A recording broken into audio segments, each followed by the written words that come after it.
Good evening. Ira Epstein with your Tuesday, and that's what it is now, Tuesday evening metal market wrap-up, and this wrap-up's for the last trading day of May 31st, 2022. We're just getting on to 5:45 in the evening.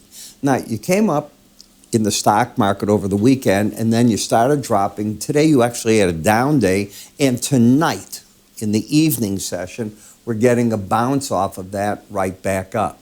You're in a whipsaw type market. You've had one of these corrections off a trade low that carried the market very sharply higher, as you'll recall, at the end of last week.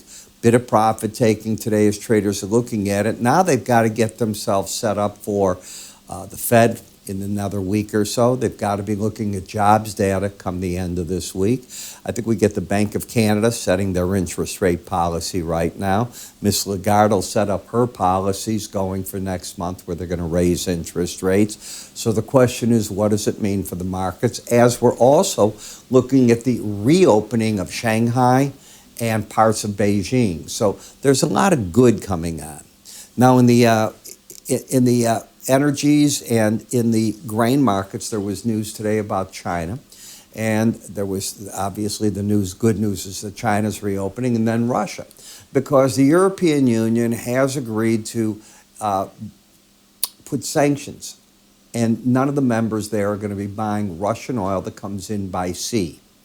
What's coming in by pipeline in order to placate Hungary and get this done, they agreed to, for whatever a while is, allow all the countries to buy that way.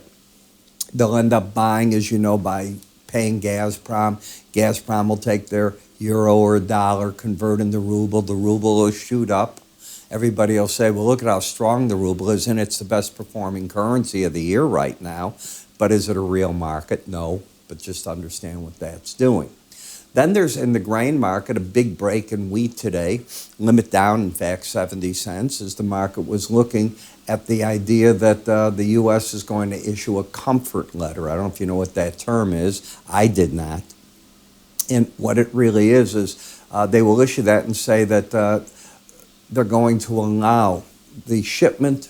In other words, they're telling Russia that they will allow the shipment of grain out of the ports. There will be no attacking of those ships. That grain can go to foreign markets and do everything. Russia, in turn, wants to get its sanctions removed on fertilizer. They'll be able to get things of that nature. They won't get all their sanctions lifted. That isn't going to happen. And then the European Union put more sanctions on the Serb Bank. So you're getting certain things that are taking place. All right. What does it mean for the gold market? So let's go there.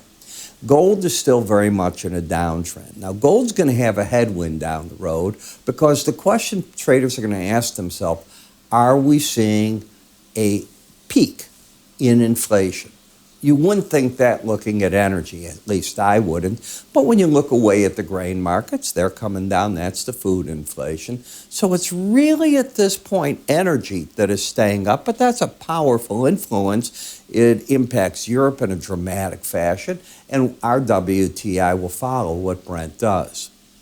By the way, OPEC is talking about now removing Russia's oil from OPEC. They'll still call it OPEC Plus.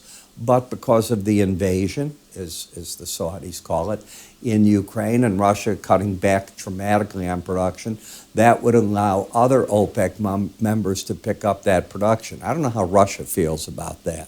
They're going to grab market share from them. I don't think it's going to like that. When you look at the gold market, you can see the pattern here, and all of a sudden the pattern is one of lower highs and lower lows. So this rally that we had back here has come to an end, and the market has reversed course, gone into a downtrend, gotten under the 18-day, the 200-day average. It's already been under the 100, opening the door up for a potential test of the lower Bollinger Band if it wants to get there at 1809.90. You'd capture the short traders on Wednesday or Thursday if you took out the highs of today, which were 1867.90. I believe if that occurred, you get up in quick order up into the Bollinger Band 100-day average. Barring that, we should get at least 2 days where the market, and that's what normally happens when you get an outside day down, you don't take out that high for at least 2 trading sessions. I'm going to have a trailer about that eventually because I'm putting together my outside day course, and I'll show you things. When we look at stochastics, they're starting to give you the roll to the downside. The gold-silver ratio, no good. The market was acting great for just a while. Do you see this? Here's the silver underneath that red line, the 18-day average of closes. Getting back over it means all of a sudden silver's losing the gold in a rather dramatic fashion, and you see that on the chart here. I don't think there's much downside to the silver. I think silver market's bottoming. And the reason I say that is look at how narrow the black lines, the Bollinger bands are getting. They're almost getting a total sideways action, and you're hitting every day practically the 18-day average. That is not how downtrends accelerate typically. You've had a downtrend, you go into the sideways action. From there, the market often tries to pop to the upside, and silver will get a bid as China comes out of their lockdowns as long as they don't have to go back into them. That's my thought process. I'm sorry. In the copper market, you've been in a sideways action. Now, here's the importance of Bollinger Bands. At the end of this wrap-up, I'm going to run my enhanced Bollinger Band course. When you get to the top of an upper Bollinger Band the first time and you're not embedded, traders liquidate. Learn this pattern. See the differences between embedded, non-embedded, market coming up there. Is it sideways action or not sideways action? How do you play it? I teach all this, and you're going to see this left and right.